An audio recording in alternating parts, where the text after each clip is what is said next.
Bom, então a gente vai fazer o canto inicial. Primeiro são os cantos iniciais, a gente vai cantar.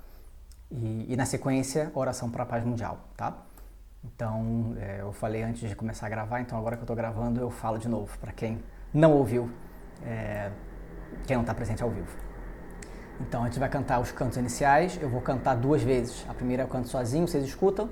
Na segunda vez, vocês repetem comigo, que eu vou estar cantando junto, tá? A ideia de poder fazer essa repetição é que a primeira vez vocês escutam, e aí tem lá o registro mental do som que vocês escutaram.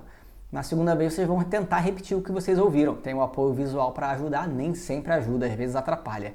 Mas, no geral, tá aí, né? E aí então, escutando a segunda vez comigo também, com o tempo vão pegando e aí depois vai ser moleza. Aí canta de cor, sozinho, sem ler, sem precisar fazer nada, é uma maravilha. Mas com o tempo. Então, vamos começar. Om Shruti Smriti Purananam Om Shruti Smriti Purananam Alayam Karunalayam Alayam Karunalayam Namami Bhagavat Padam Namami Bhagavat Padam Shankaram Loka Shankaram Shankaram Loka Shankaram. Tá muito rápido? Shankaram Shankaracharyam Shankaram Shankaracharyam Keshavam Badarayanam Keshavam Badarayanam Sutra Bhashya Kritau Vande Sutra Bhashya Kritau Vande Bhagavantau Punah Punaha Bhagavantau Punah Punaha Sadashiva Samarambham Sadashiva Samarambham Shankaracharya Madhyamam Shankaracharya Madhyamam Asmadacharya Paryantam Asmadacharya Paryantam Vande Guru Paramparam Vande Guru Paramparam Sahana Vavatu Sahana Vavatu Sahanau Bhunaktu Sahanau Bhunaktu Sahaviryam Karavavahai Sahaviryam Karavavahai Tejasvinam Tejasvinam Vadhitamastu Vadhitamastu Ma Vidvishavahai Ma Vidvishavahai Shanti Shanti Shanti Shanti Shanti Shanti.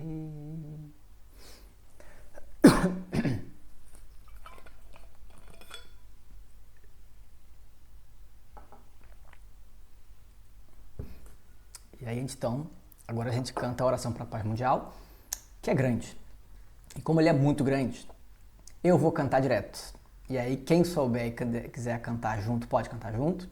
Quem não souber, vai acompanhando e com o tempo vai pegando, né? Porque realmente, se a gente for cantar pedacinho por pedacinho, metade da aula vai embora só nisso, né? Então, a gente vai cantar, vou cantar devagar, mas eu vou cantar de uma vez, tá? Swasti prajabhyah paripalayantam Nyayena margena mahim mahishaha Go brahmanebhyah shubhamastu nityam Loka samasta sukhino bhavantu Kale varshatu parjanyaha Prithvi sasya shalini Desho yanksho bharahitaha Brahmana santu nirbhayaha Sarvesham swastir bhavatu Sarvesham shantir bhavatu Sarvesham purnam bhavatu Sarvesham mangalam bhavatu Sarve bhavantu sukhinaha Sarve santu niramayaha Sarve bhadrani pashyantu Ma kaschit dukkha bhag bhavet Asato ma satgamaya Tamaso ma jyotirgamaya Mrityorma amritangamaya Purnamadav purnamidam purnat purnamudachyate Purnasya purnamadaya purnameva vashishyate Shanti Shanti Shanti.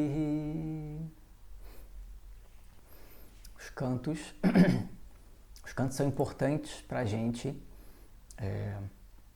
não só a gente honrar quem veio antes da gente, né, os mestres que vieram antes da gente.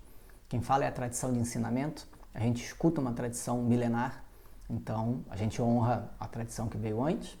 Também a gente pede as bênçãos para que corra tudo bem durante a aula, que a gente consiga aproveitar o ensinamento. E a gente está cantando a oração para a paz mundial, por orientação da professora Glória, que é minha mestra, e então ela deu essa orientação para a gente poder cantar desde que entrou a pandemia, né, o Covid. Afinal de contas, a paz mundial, por que não? Né? Precisávamos todos.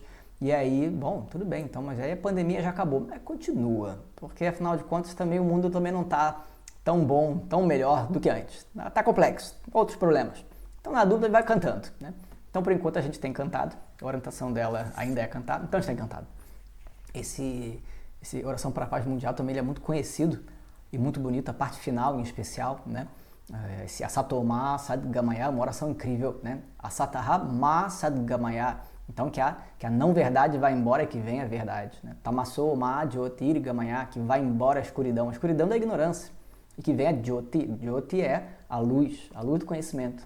E Mrityorma Amritangamaya, que se vá. Mrityu é a morte, que a morte vai embora. Amritam, que a imortalidade venha. A imortalidade em termos de conhecimento. É um canto muito bonito, né?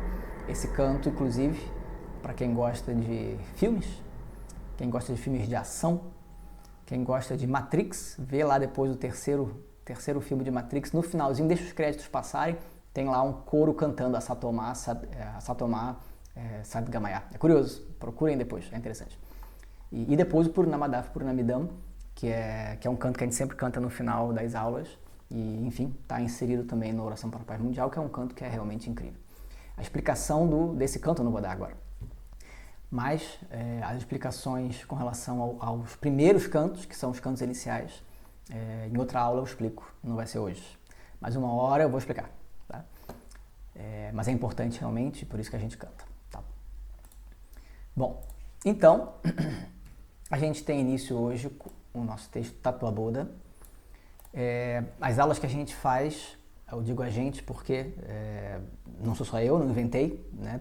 Inclusive o próprio texto vai colocar dessa maneira. Tradicionalmente, os vários textos, quando a pessoa, o mestre, fala alguma coisa de si, eu vou falar geralmente, coloca-se no plural, nós falaremos. Mas por que nós falaremos? Só tem uma pessoa falando, você tá doido? Não é que eu ache que tem mais de uma pessoa falando, quem está falando sou eu.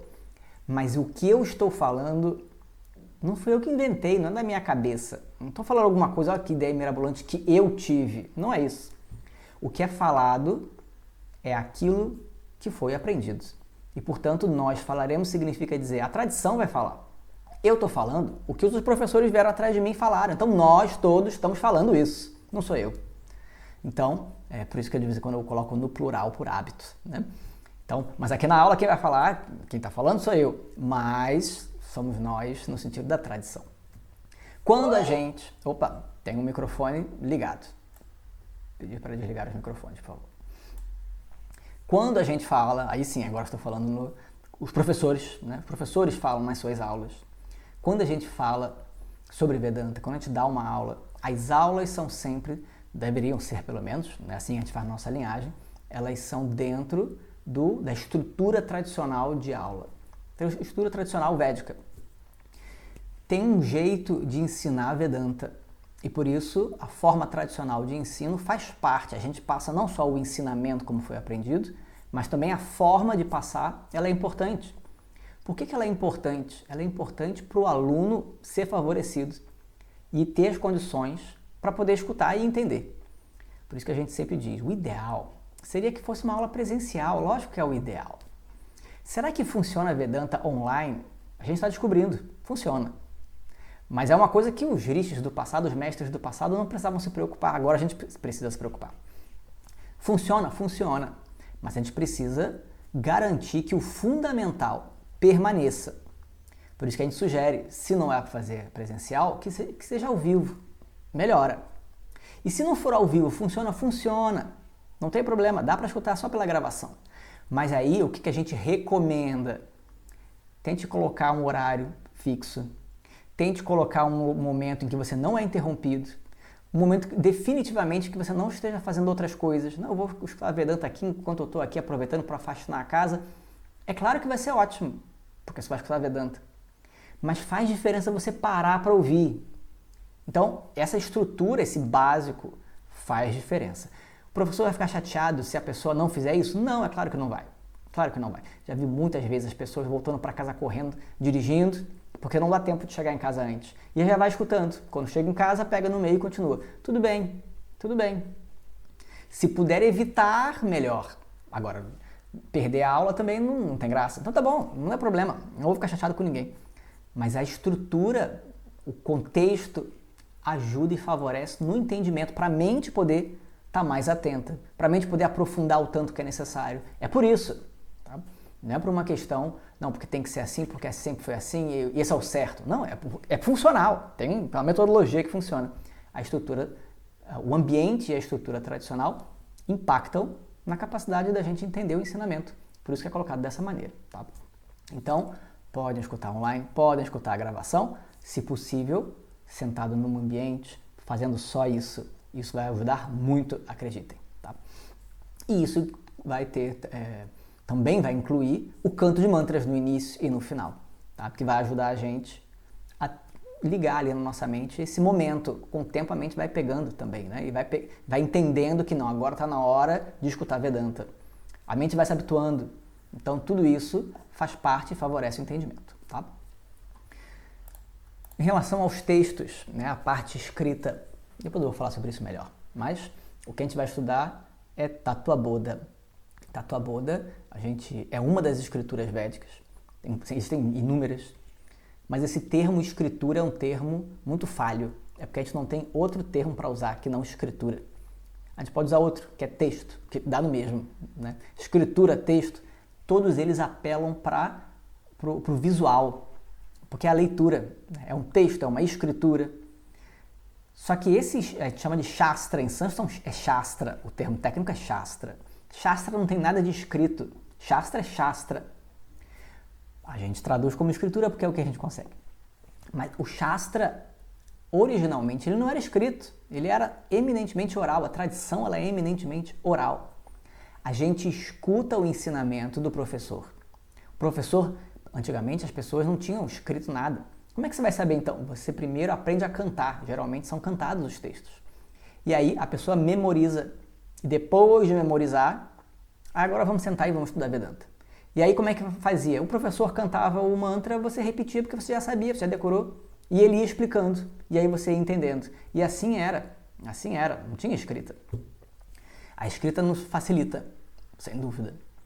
Mas existe uma outra questão perigosa na escrita.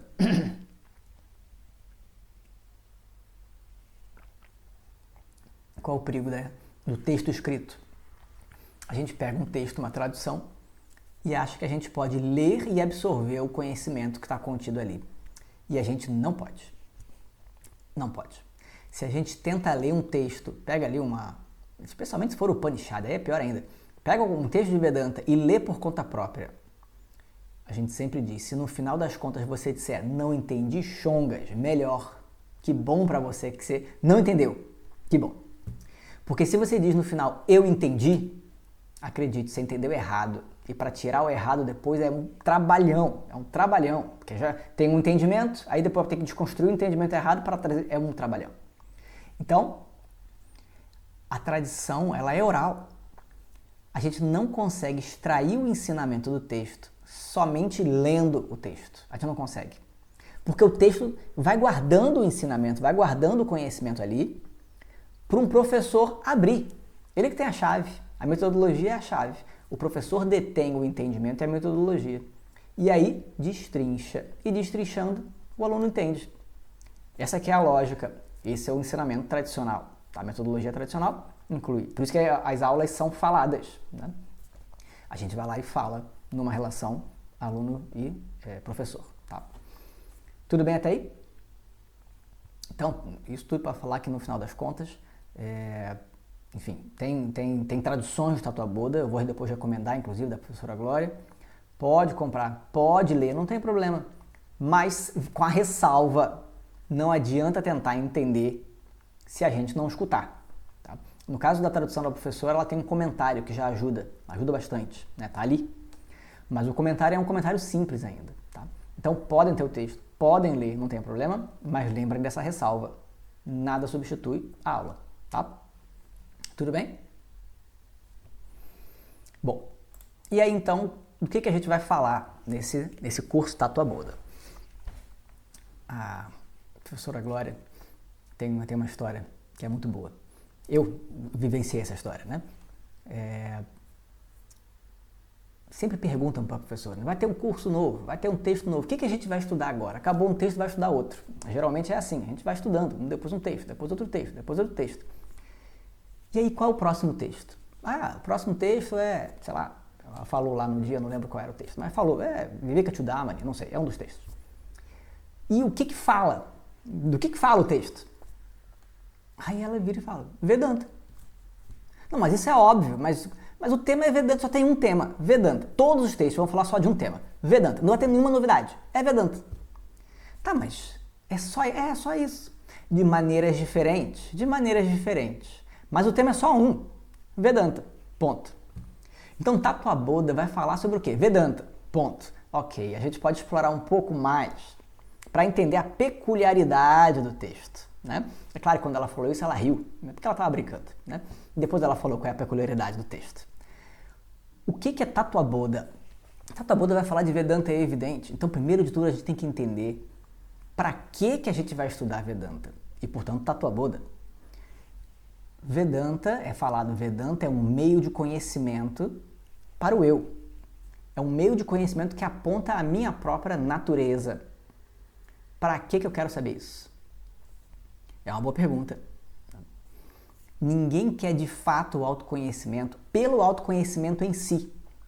A gente quer o autoconhecimento porque ele é um meio para outra coisa. Que coisa? Moksha, a liberação do estado de sofrimento. É isso que o ser humano fundamentalmente quer. O ser humano é capaz de querer muita coisa. E a gente quer muita coisa. Mas por detrás de toda a busca humana existe uma busca básica que o ser humano geralmente não se dá conta, mas está ali o tempo todo. A busca por uma plenitude, por uma completude, por uma satisfação que seja definitiva. Só que essa satisfação nunca vem definitivamente, ela sempre passa um tanto de satisfação e acaba. E depois um tanto de satisfação e acaba. E aí a vida inteira a gente está buscando trazer de volta aquela satisfação e tentar manter para todo sempre. Nos nossos romances a gente coloca, né, felizes para sempre. Isso é que todo mundo gostaria, mas não vai acontecer assim. Não assim. O que é felizes para sempre? Felizes para sempre no mundo não existe, não dessa maneira. Porque o mundo é dual, o mundo é assim, tem alegrias e tristezas. Mas a gente quer colocar um fim no sofrimento básico, a sensação de que eu sou inadequado, de que eu sou insuficiente, a sensação de que tem algo errado comigo, com o mundo também. Mas quando a gente fala que tem alguma coisa errada com o mundo, é uma projeção da visão que a gente tem de nós mesmos. Porque o mundo está errado diante de mim. Sempre recai sobre a gente. Se eu estivesse suficientemente confortável com quem eu sou, eu lidava com o mundo como ele é.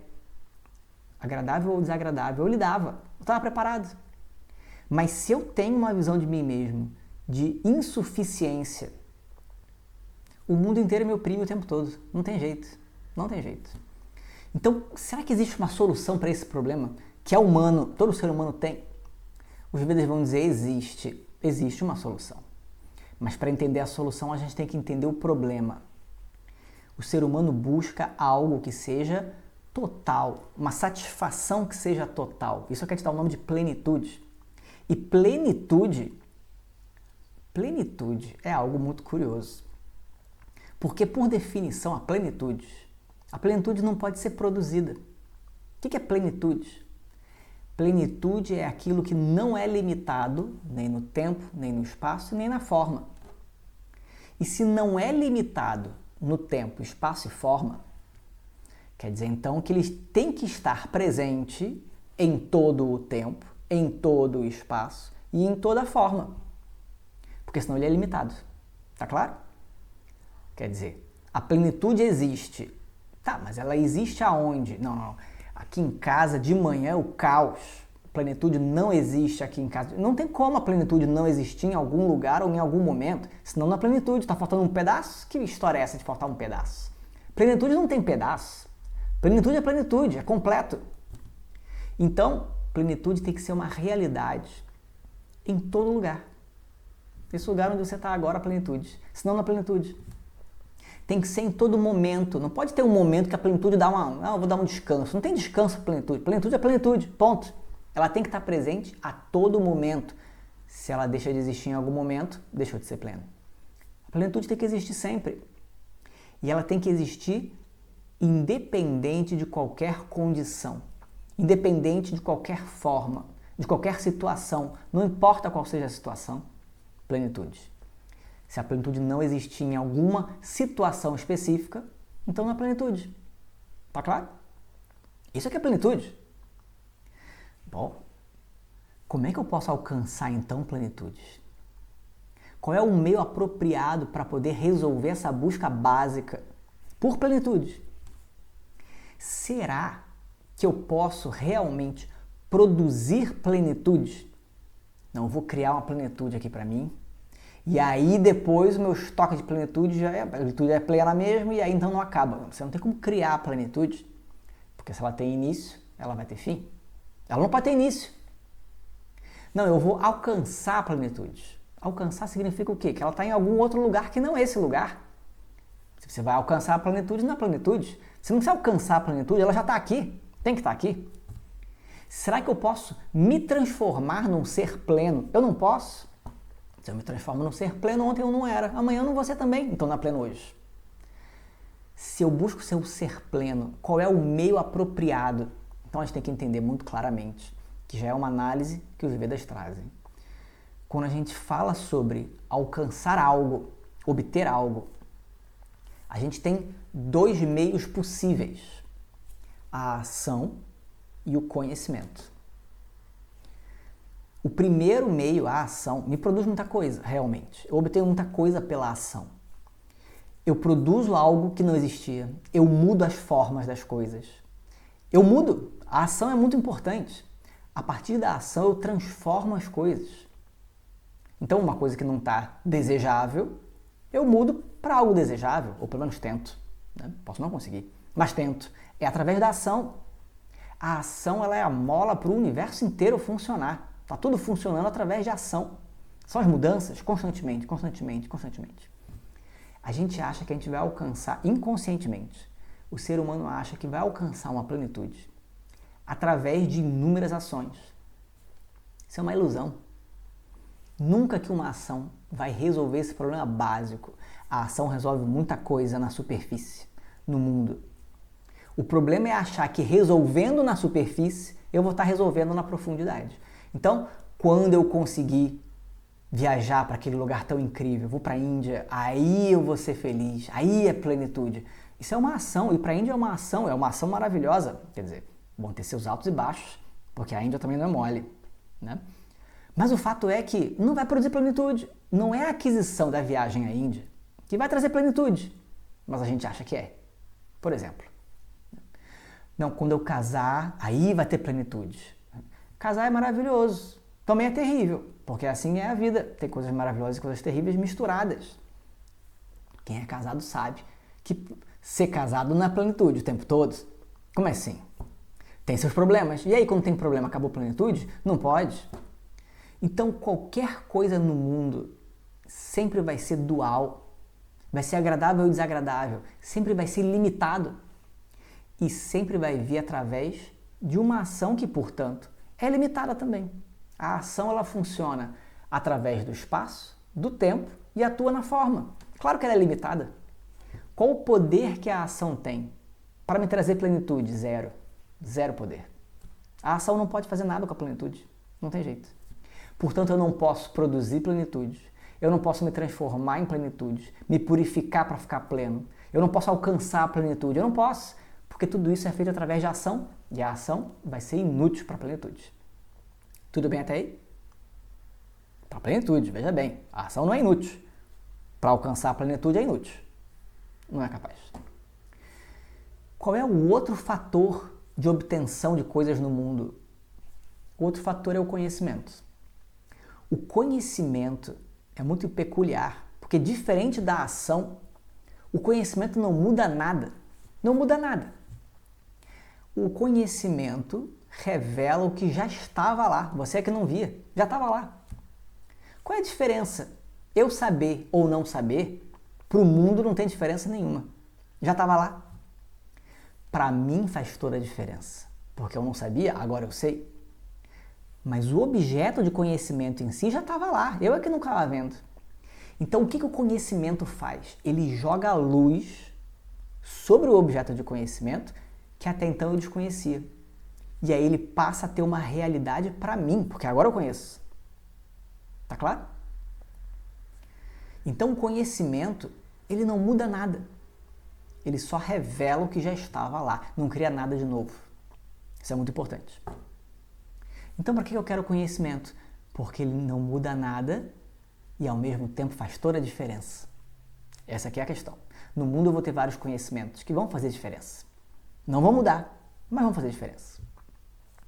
Então, a questão agora é, para a plenitude, qual é o meio? A ação a gente já viu que não funciona. Será que o conhecimento resolve? O conhecimento resolve. Por que o conhecimento resolve? Porque a plenitude, como a gente acabou de dizer, a gente acabou de ver, a plenitude é um fato. Porque ela tem que estar presente aqui, agora, nessa circunstância e em qualquer outra. Porque ela está livre de tempo, espaço e forma. E se ela já é um fato, eu preciso reconhecer plenitude. Mas como é que eu posso me tornar um ser pleno? A única maneira é eu já ser pleno. Eu já sou plenitude. Mas eu não sei. Esse é o problema. E se eu não sei, eu me vejo como limitado. E o sofrimento é inevitável. Se eu me vejo como pequeno, o sofrimento é inevitável. Então eu preciso reconhecer um eu que é livre de limitação agora. E aí, consequentemente, todo o sofrimento básico humano de pequenez, de insuficiência, vai embora. Por quê? Porque eu sou plenitude. Eu sou plenitude. Tudo bem? Esse meio de conhecimento é chamado Vedanta. Tá? Então, realmente, Vedanta é o meio de conhecimento para a natureza do eu, que libera o ser humano do sofrimento básico, fundamental. Tá? Então, tudo bem até aí? Bom, quem fez o curso anterior, basicamente foi isso que a gente falou, né? Resumidamente, foi isso que a gente falou. A gente vai estudar então agora Tattva-Bodha. Tattva-Bodha é um dos inúmeros textos de Vedanta. Tattva-Bodha é atribuído a Sri Shankara, que foi um grande mestre da nossa linhagem. Sri Shankara aparece pequenininho aqui, pequenininho porque meu quadrinho é pequeno, né? Aqui tem a linhagem de mestres, simplificada, lógico, a gente não tem só 4. Sri Shankara é o segundo que aparece ali, ele viveu mais ou menos no século 8 depois de Cristo. Foi muito importante para a tradição de uma maneira geral, em especial para a nossa linhagem de Vedanta. E ele escreveu realmente muita coisa, ele deixou um legado imenso, e um dos textos é Tattva-Bodha, é atribuído a Sri Shankara. Tem gente que debate, né, será que é mesmo de Sri Shankara? Será que é de um discípulo que coloca o nome dele? Isso é muito comum, né? O discípulo resolve escrever um texto maravilhoso, só que aí na hora de assinar ele fala assim, não, mas esse conhecimento não é meu, eu aprendi do meu mestre, põe o nome do mestre. Aí depois tem gerações às vezes, séculos, o mesmo autor fala assim, não é possível que ele viveu tanto, não viveu tanto. Como é que vai saber, né? Às vezes viveu, né? Mas às vezes pode ter sido o discípulo do discípulo que coloca o nome dele, que é importante. Tattva-Bodha tem um debate, é atribuído a Sri Shankara pela tradição, e é muito possível que seja mesmo. Existem alguns debates de será que é realmente, não se sabe. Mas de maneira geral, a gente considera que é dele mesmo. Então, esse é Tattva-Bodha.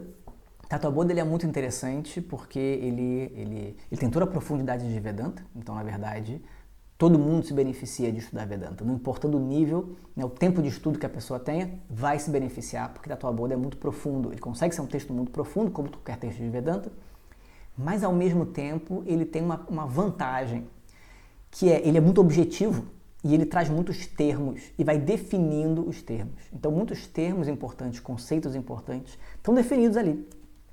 E aí, mesmo que ele não tenha sido escrito para ser um texto para iniciantes, ele se presta muito bem a ser um texto introdutório. Para quem está começando, ele é ótimo por isso, porque vai nos dar uma base para depois, vai ser mais fácil depois. Aí, se a pessoa estudar Vedanta e nunca estudar Tattva-Bodha, tudo bem, ela vai aprender os termos, de algum momento ela vai aprender.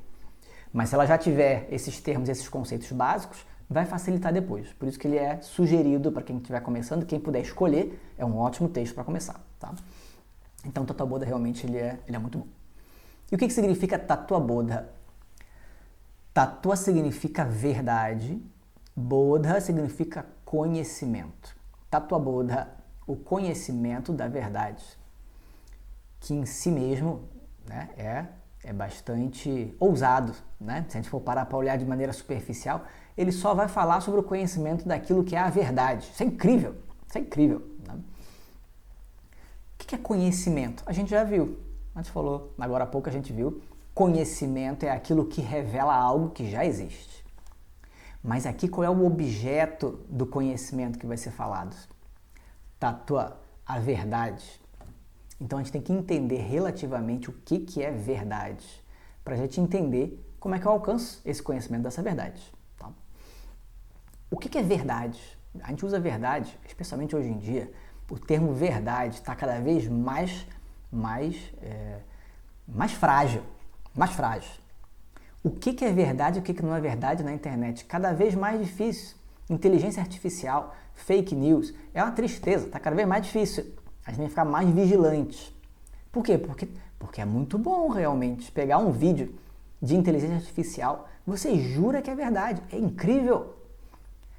É incrível quando você faz alguma coisa por diversão, quando você faz alguma coisa por um entretenimento, ou usa a inteligência artificial para poder pensar em coisas que a gente não pensaria. É maravilhoso. Quando você resolve usar para contar mentira, é um problema. Por quê? Porque as pessoas caem. É muito bem feito.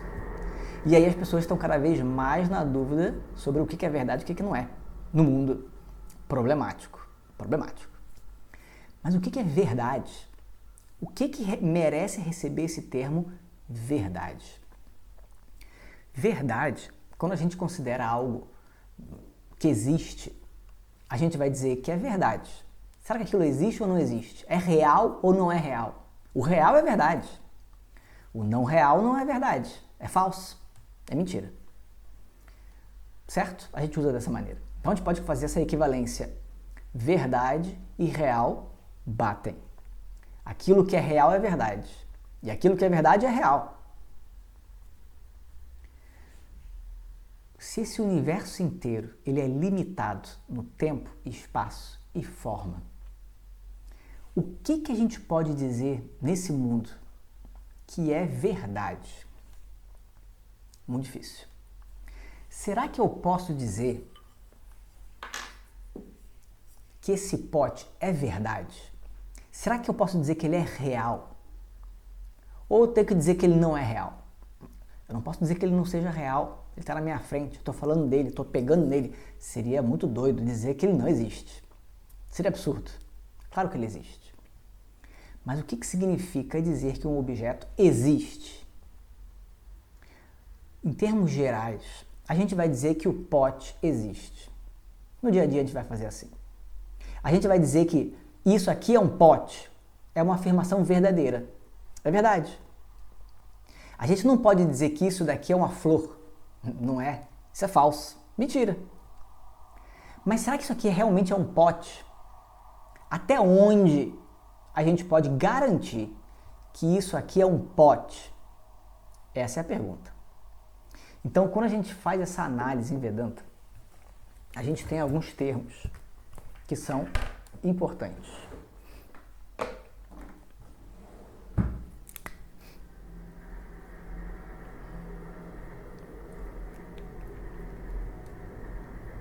Aquilo que existe, aquilo que é verdade, aquilo que é real, é chamado Sat. Sat é aquilo que existe. Sat ou Satyam, também é chamado Satyam. Tá? Satyam ou Sat é aquilo que é real, aquilo que existe, aquilo que é verdade. O que é aquilo que não existe? Aquilo que não existe é chamado Asat ou Asatyam. Não existe. Ok? Sat, Asat. A questão toda é, esse pote, ele é Sat ou ele é Asat? Ele é existente ou ele é não existente? A gente tem que questionar. O que eu posso dizer que verdadeiramente merece receber o nome Sat? Verdade. O pote é verdade. Tá bom. Vamos dizer que a gente resolva combinar alguma coisa com alguém. E aí a gente diz assim, ó, vamos nos encontrar, que horas a gente se encontra? Não, me encontra lá na esquina do não sei aonde, em tal hora. Me encontra lá. Tá bom, combinado. Tá combinado. Você tem que honrar o que você falou. Porque se você não aparecer lá naquele horário, o que você falou é mentira. Você falou que ia estar lá e não estava. É claro que milhões de coisas podem acontecer no meio do caminho e a gente não conseguir chegar. Acontece. Mas se a gente disse que vai estar lá naquele horário, é bom que a gente tente. E a gente esteja lá, se for possível. Vamos estar lá. Eu vou estar lá naquele horário. Tá bom. Chegou no horário, nosso colega está lá e cadê a gente? Não chegou. Cadê? Hoje em dia as pessoas pegam o WhatsApp já de cara, né? Já vão avisando. Como é que fazia antigamente, né? Década de 90, como é que a gente fazia? Ficava esperando. Era isso que acontecia, ficava esperando a pessoa chegar. Né? Haja paciência, haja confiança. Talvez hoje em dia a gente tenha menos paciência e menos confiança por isso também. Né? Porque a gente já vai checar logo. E aí, cadê você? Tô aqui, tô chegando. Né? Tô chegando ainda pior. Tô chegando, você tá onde? Você não chegou ainda, por que você quer saber? Você também não chegou. Não, mas a gente já quer saber para saber se eu vou ficar... Que ansiedade, calma. Chega na esquina primeiro. Dá um 10 ali, respira. Daqui a pouco a pessoa chega. Né? Não. Tô chegando. Cadê você? Você tá chegando? Aí a pessoa fala o quê? Ah, não, tô sim, tô chegando. Tô aqui. Tá onde? Ah, eu tô aqui já. Aí você chega lá e a pessoa não tá lá. Como assim? Mentiu. Tô aqui já. Chega lá, a pessoa não tá. A pessoa mentiu. Aí chega a pessoa, você mentiu pra mim. Não menti pra você. Mentiu. Eu perguntei onde é que você tava, você falou que tava aqui. E eu cheguei aqui antes de você. Como é que você tava? Você mentiu pra mim. Não menti. Eu tava aqui. Onde? Eu tava na esquina.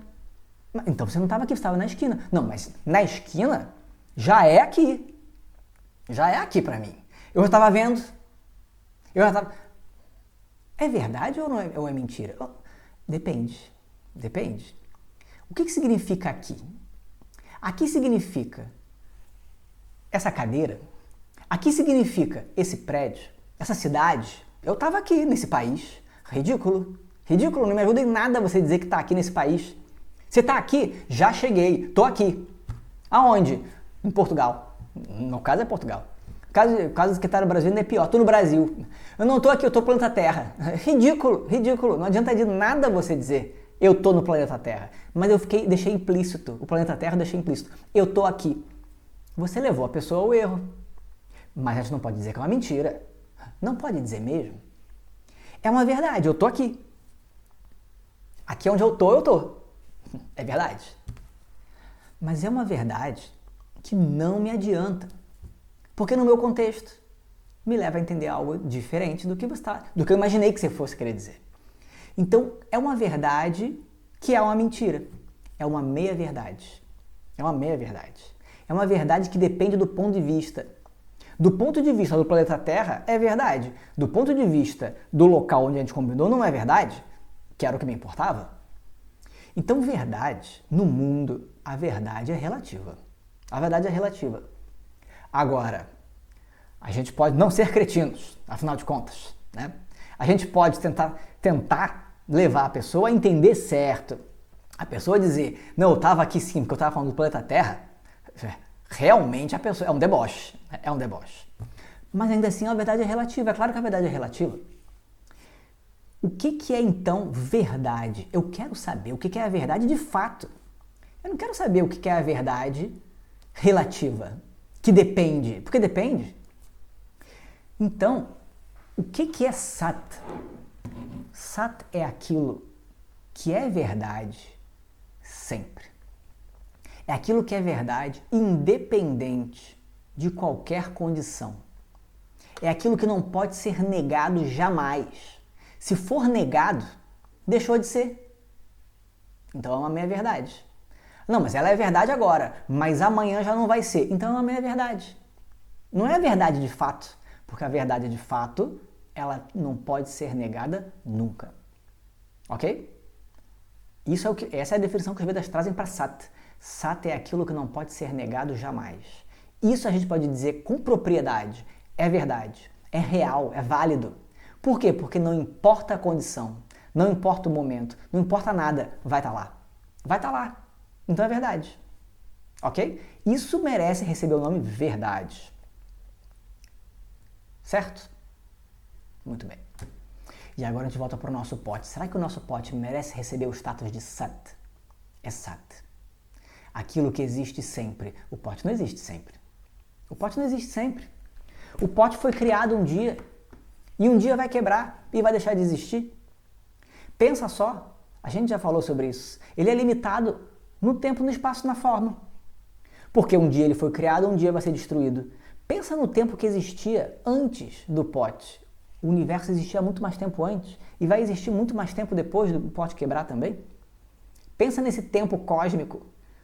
Esse pote existe numa fração de segundos. Comparado ao tempo cósmico, como é que você pode dizer que ele existe? Comparativamente ao tempo cósmico, ele muito mais não existe do que existe. É uma existência muito breve.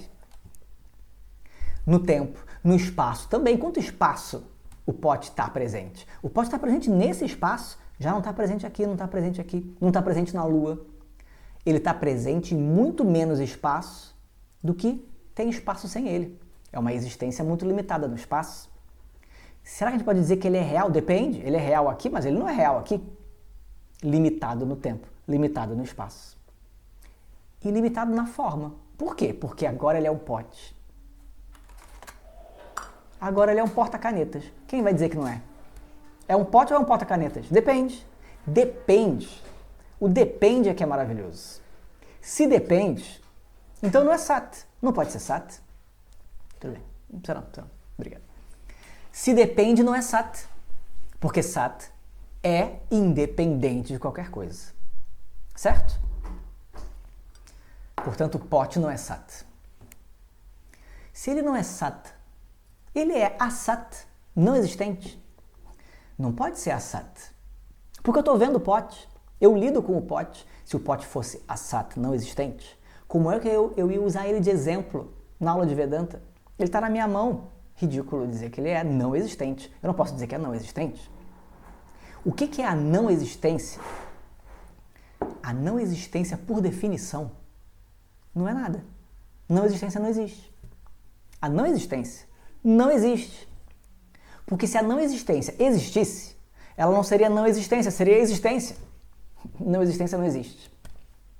A gente morre de medo da não existência, só que ela não existe. Ridículo. Por que a gente morre de medo da não existência? Devido à nossa confusão. A gente acha que a não existência é algo que existe para me ameaçar, enquanto que a não existência, por definição, não existe. Ponto. Eu não posso falar de nada que seja não existente. Por definição, é não existente.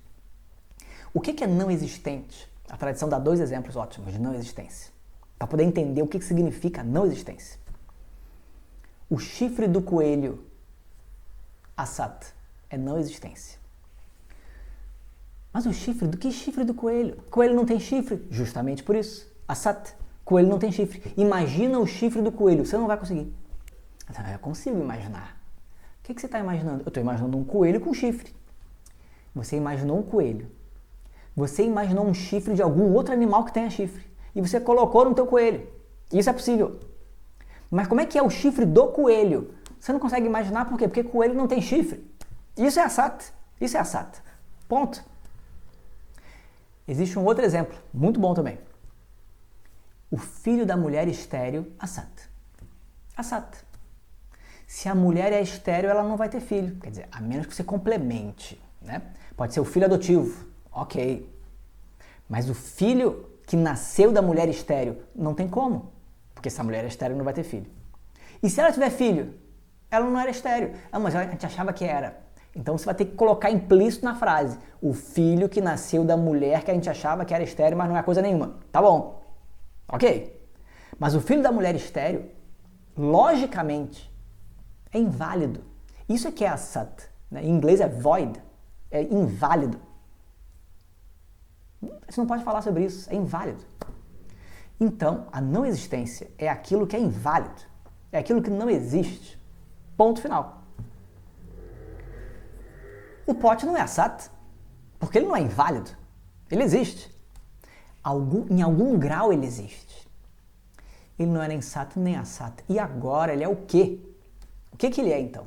Ele nem é e nem não é. E é exatamente isso que é a categoria onde ele se encontra. O pote é o que a gente chama de Mithya. Mithya é aquilo que parece ser, mas que na verdade não é bem aquilo. Parece que é um pote. O pote parece que é verdadeiro. Ele parece que é Sat. Mas depende. O Mithya é o Sat que depende. Sat é independente. Mithya depende. Tá claro? Por isso que a gente dá o nome de aparente, a gente traduz como aparente. Ele parece real. Ele parece um pote. Mas se você olhar com mais calma, você vê que ele é outra coisa. E é outra coisa. E é outra coisa. O que é, afinal de contas, o pote? O pote, ele é real? Ele não é real porque depende. Ele tem início, tem fim. Ele parece real. Mas para parecer real, ele tem que ser alguma coisa. Algo que pareça real tem que estar pendurado em algo que é real. Eu não posso criar do nada uma imagem. Até quando a gente vai num filme, no cinema, para ver aquelas imagens todas aparentes. Tá lá no filme rolando um monte de coisa e um monte de gente ali correndo de um lado para o outro. Aparente, porque não tem alguém correndo ali de fato. São imagens. Mas até para a gente poder ver aquilo e assumir aquela projeção como real na nossa cabeça, tem que ter uma base. A luz tem que ser jogada numa tela. Porque se não tiver tela, não funciona. Para eu poder projetar um pote aqui, ver um pote aqui, esse pote tem que estar pendurado em alguma coisa. Que coisa é essa? Quando a gente olha, a gente diz que é um pote de barro. Se a gente for parar para analisar, não é um pote de barro. É barro na forma de pote. E isso faz toda a diferença. Swami Dayananda costumava dizer isso. Swami Dayananda foi professor da minha professora Glória Dini. Swami Dayananda dizia: você diz que isso aqui é um pote de barro, eu digo que isso aqui é um barro na forma de pote. Vamos fazer uma coisa? Você pega o seu barro e leva, o seu pote e leva para você. Eu pego o meu barro e levo para mim. Vamos ver quem fica com o quê. Quando eu pego o meu barro e levo embora, eu trago o pote junto. Como é que você vai pegar o pote sem barro? Não consegue. O pote não existe sem barro. Como é que você tira o pote do barro? Não tira. Não tem como. Antes de ser pote, era só um punhado de barro. E aí alguém deu forma para esse barro. E aí o pote ganhou uma existência. E um dia vai cair no chão, vai quebrar e a forma do pote vai embora. Mas o barro permanece. Como é que você pode dizer que o que tem aqui é pote, de fato? O pote, na verdade, é barro. Até na gramática, gramaticalmente, como a construção das linguagens fazem diferença. A gente diz que é um pote de barro. Então eu estou dizendo que o que existe é pote, que tem o atributo de ser de barro. Mas o barro não vem depois do pote, o barro veio antes. Como é que eu posso dizer que tem um pote que é de barro? Não! É o barro que assume a forma do pote. O barro é o principal. O barro é o sujeito da frase. Barro de pote. Barro de pote é ótimo. Barro que está na forma de pote. A forma do pote é o atributo do barro e não o contrário. Tá claro? Então o que tem aqui? A gente tem que dizer que, tudo bem, tem o pote, mas o pote, mithya, ele é aparente. Ele pega emprestado uma realidade que não pertence a ele, de fato. De quem ele pega essa realidade? Ele pega a realidade do barro, que estava lá antes e vai continuar depois. É sobre esse barro que o pote surge. Esse barro assume a forma do pote e aí recebe o nome pote. O pote, então, é aparente, porque ele é a forma com um nome aparente, pendurada numa base que é o barro. Tudo bem? Então a gente tem essa relação. No nosso exemplo, a gente tem o Satyam, é o barro, é o que de fato existe no nosso exemplo. E sobre essa base, o pote, que é mithya, aparente. Ok? É claro que a gente vai extrapolar isso e vai questionar. Mas será que barro existe também? Será que barro é Satyam? E a gente vai ver que barro, na verdade, não é o fim da linha. Barro também é aparente, mithya, tem algo por detrás. É um conjunto de moléculas combinadas. Se tivesse uma outra combinação, não ia ser barro, ia ser outra coisa. E assim a gente pode ir questionando. O que está por detrás? Eu pego isso, mas na verdade tem alguma coisa por detrás. A realidade do objeto é algo que eu não estou vendo ainda. Eu só vejo pote. Eu preciso reconhecer, para além da forma aparente, a natureza do objeto, barro. Qual é a natureza de todo o universo, que é mithya? O que existe no universo que não seja mithya? O universo inteiro é mithya, ele é aparente. São formas, são como bolhas, surgindo e desaparecendo constantemente no universo ao longo do tempo. O universo inteirinho é aparente. São formas. Penduradas no quê? Essa é a pergunta. O que é a base da base? Aquilo que é o fim da linha. Aquela realidade última sob a qual o universo inteiro aparece como aparente. Essa base que está ali por detrás de tudo é a plenitude. Por que é a plenitude? A plenitude é aquilo que existe sempre, sem início, sem fim. É aquilo que é inegável. É aquilo que está presente em todo lugar, que está presente em todo momento. É aquilo que está livre das formas, além das formas. Essa plenitude, a gente dá um outro nome para ela. Sat. Existência. Pura existência. Existência que não é a existência de alguma coisa. Existência de pote. Existência de mesa. Existência de pessoa. Não. Existência que assume as várias formas do universo. Mithya. Tudo bem? Então, o que é a verdade? A verdade, na verdade, verdade, é existência. E existência é plenitude, necessariamente. Necessariamente. Existência é inegável, porque a não existência não existe. Existência está sempre presente, nas suas mais variadas formas. As formas surgem e desaparecem. Existência permanece. Tudo bem? Então, existência é plenitude. E plenitude é existência, nada além disso. Mas eu sei que eu sou um ser consciente. E eu sendo um ser consciente, eu sei que eu existo. Eu existo. Quem é esse eu que existe?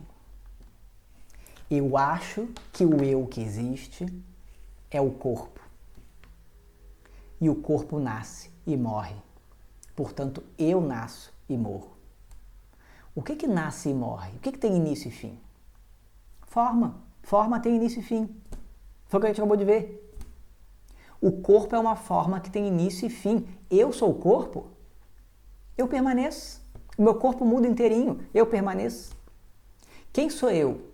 Se eu me identifico com a existência de corpo, que é limitada, então eu vou sofrer, porque a mortalidade é um fato para mim.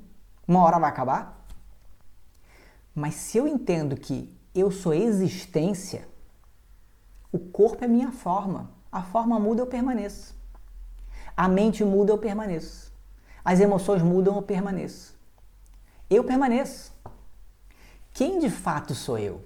Quem é esse ser consciente que existe?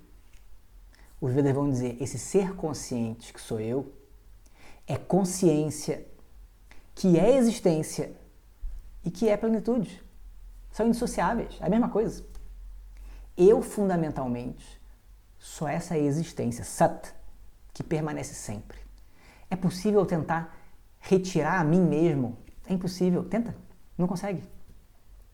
Sat é aquilo que é inegável. Como é que eu nego a mim mesmo? Eu não consigo negar a mim mesmo. É impossível. Eu estou sempre presente. A minha vida inteira eu estou presente. E quando a vida não está presente? E quando a gente morre, o que acontece? A gente não precisa nem pensar na morte, não. Vai dormir, o que acontece? Você está presente. Sonhando, você está presente. Tem uma hora no sonho que nem... No sono, tem uma hora que nem sonho a gente tem mais. É o sono profundo. A gente está presente também. Como é que a gente sabe que está presente? Porque no dia seguinte a gente acorda e diz, eu dormi tão bem. Como é que você dormiu tão bem? Como é que você sabe? Eu estava lá. O que mais tinha? Não tinha mais nada. Por isso que eu estava tão bem. Não tinha nada. Não tinha conta para pagar. Não tinha vizinho chato. Não tinha nenhum problema. Estava tudo ótimo. O meu corpo não estava lá. As dores também não estavam. A minha mente não estava lá. A confusão, os medos, não estavam lá. Que paz. No sono profundo eu estava em paz. E não tinha nada. Aí a gente acha que o sono profundo é a Sat. O sono profundo não é a Sat. O que tem no sono profundo? Sat. Existência. Que existência? Você estava lá, testemunhando. A plenitude que é você mesmo. Estava lá. Quando você acorda e diz para o outro que eu dormi muito bem, eu estava testemunhando a plenitude, que é a minha natureza, mesmo sem o corpo, mesmo sem a mente. Eu sou a plenitude. Então, eu é inegável. Eu sou inegável. Pode mudar o que for, pode acabar o que for, eu permaneço. As formas mudam, eu permaneço. Então, Tattva Bodha, o conhecimento da verdade, aponta para a minha natureza. Eu sou a verdade. Sat, a existência, que é livre de limitação. Temos que entender isso muito bem. Quando eu digo eu sou a verdade, quando a gente diz eu sou a verdade, não adianta a gente vir com a ideia que eu tenho de mim mesmo. Porque aí quando eu digo eu sou a verdade, se você se vê como o corpo e a mente não pode ser a verdade. Eu, fulano, sou a verdade. Escuta o que eu estou dizendo, que eu sou a verdade. O professor Patrick falou, eu sou a verdade. Então o que eu digo é verdade, não é isso que está sendo dito. Se eu venho com a minha ideia equivocada sobre quem eu sou, eu não posso dizer que isso é verdade. Isso é mithya, é aparente. Eu preciso descobrir que a verdade sou eu. Eu não sou esse que eu acho que eu sou, verdadeiramente. É a minha forma. O meu corpo é a minha forma. A minha mente é a minha forma. A minha personalidade é a minha forma. Mas eu não sou nem o meu corpo, nem a minha mente, nem a minha personalidade. Quem eu sou? Aquela verdade sou eu. E, portanto, eu sou a verdade. Tá claro? Esse é o objetivo, esse é o tema. Tattva Bodha, o conhecimento da verdade.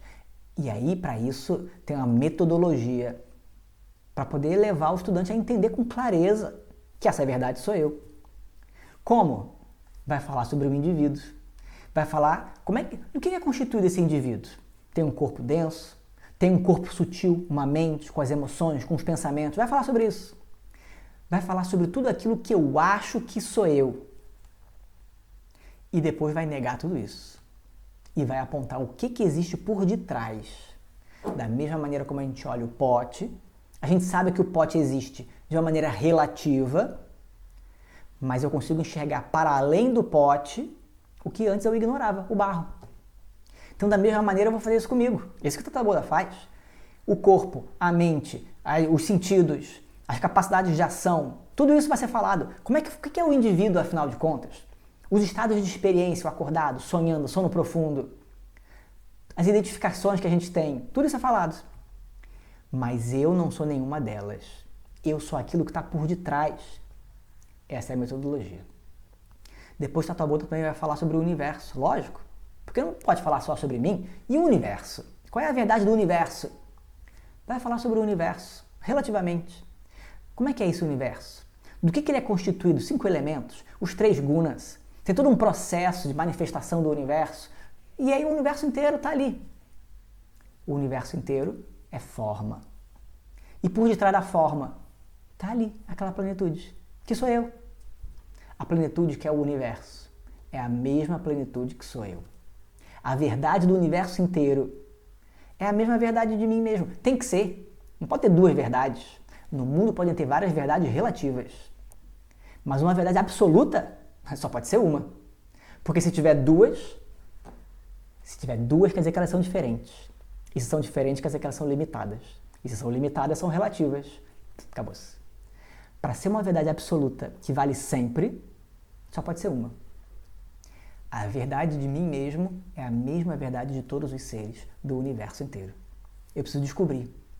E quando eu descubro, que medo que existe? Medo do quê? Da morte? A morte existe para as formas, não é para mim? Medo do quê? Do diferente? O diferente é só uma manifestação diferente. O outro também sou eu, fundamentalmente. Portanto, qual é a lógica de ser um sofredor? Zero lógica. Eu entendo que verdadeiramente, reconhecendo a verdade de mim mesmo, não há sofrimento fundamental. Eu não sou mais limitado e pequeno. Eu sou completo e livre de limitação. Agora eu posso olhar para o mundo de uma outra maneira e apreciar o mundo como ele é e fazer o que me cabe, livre de qualquer dependência. Porque essa é a minha natureza. Tudo bem? Bom, acompanharam até aqui? Ou me empolguei demais? Porque também tem isso. A gente se empolga e de repente atropela. Espero que tenha entendido. Espero que tenha ficado relativamente claro. No nosso estudo, esse vai ser o tema, né? Vão ser os tópicos pelo qual o Tattva Bodha vai passar, apontando essa verdade que está ali latente por detrás de tudo aquilo que parece muito real, mas que na verdade são aparentes. Tá? A gente vai ver o texto verso a verso, na verdade não é exatamente verso, mas é como se fossem versos, em sânscrito. Ninguém precisa saber sânscrito, é evidente, não precisa, pode, mas não precisa. A gente vai ler em sânscrito. Vou traduzir a partir do sânscrito, tá lá, mas é óbvio que a explicação é toda em português, não se preocupem, tá? Mas a gente vai ver de maneira tradicional, verso a verso em sânscrito, e vou disponibilizar uma apostila com o texto, com a tradução da professora Glória, mas eu recomendo, quem puder, compre o livro no Vidyamandir, pode ser no site do Vidyamandir, ou presencialmente no Vidyamandir. Vidyamandir é o instituto da professora Glória. Ela tem a tradução dela, tem o livro, e além de ter a tradução, tem os comentários que valem a pena de ler. Tá? E enfim, eu vou disponibilizar a apostila porque nem todo mundo consegue o livro. Tá? E aí então, para poder acompanhar, eu vou disponibilizar, a professora Glória autorizou. Mas, se puder comprar o livro, sem dúvida, é recomendável, tá? E no final da aula, só para a gente poder terminar, não hoje, mas as aulas, além de ter a aula, no final eu sempre faço uma meditação, né? Então é assim que a gente faz nas nossas aulas de Vedanta por aqui. A gente faz a aula, no final da aula a gente faz uma breve meditação. A meditação ela é opcional, é claro, quem não quiser fazer não precisa fazer, mas a gente recomenda muito que faça. Por quê? Porque além de ajudar a assimilar o que foi dito na aula, porque a gente está meditando, e a gente conduz a meditação de uma maneira a assimilar, né? Ajuda, também é bom especialmente para a pessoa que ainda não medita com frequência. A pessoa não medita em casa, não sabe meditar, tá bom, então aprende. E aí tem uma referência para ela. Então é bom, né? A meditação é uma coisa que faz muita diferença para o entendimento de Vedanta, então a gente faz no final da aula. Certo? Mas não hoje. Hoje a gente vai parar por aqui e na aula que vem, então, a gente continua. Om Purnamadav Purnamidam Purnat Purnamudachyate Purnasya Purnamadaya Purnameva Vashishyate Om Shanti Shanti Shanti Harihi Om Shri Gurubhyo Namaha Harihi Om